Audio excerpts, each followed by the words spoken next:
هي ايه الخيانة الزوجية؟ زوجة تخون مع السلامة، لكن أم تقتل ده اللي صعب عقلي يصدقه. أنا كنت بنت.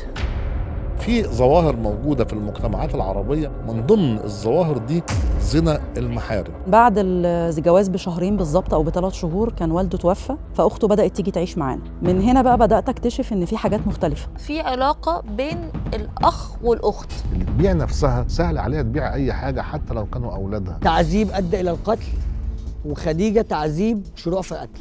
يتكلموا في تفاصيل أوضة نومي يبقى أكيد منها. الدكتور قال يعملوا لي تحليل ذكورة، لكن دفعتني إن أنا أبتدي أطفي المشاكل اللي جوايا بالمخدرات. مخدرات؟ وهو كمان عنده طريقه شويه ان هو بيبدا يقولك انك بيتهيألك. وهما الاتنين حصل بينهم يعني بقى في علاقة مع بعض؟ الناس فضلت تضحك عليا، مش دي كان واد وبقى بيت. طالما خانتك يبقى البنت دي مش بنتك. اتجننتي تقولي ايه؟ في بعد مهم جدا احنا مش عارف ليه مش شايفينه، المخدرات. لغايه من 2 3 بدات ادخل عليهم لما بلاقي الصوت عالي.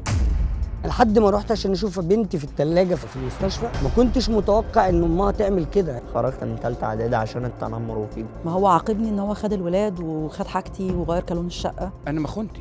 أنت بتبرري وبترميني بالخيانة إزاي؟ انا شفت بنتي في لحظه انا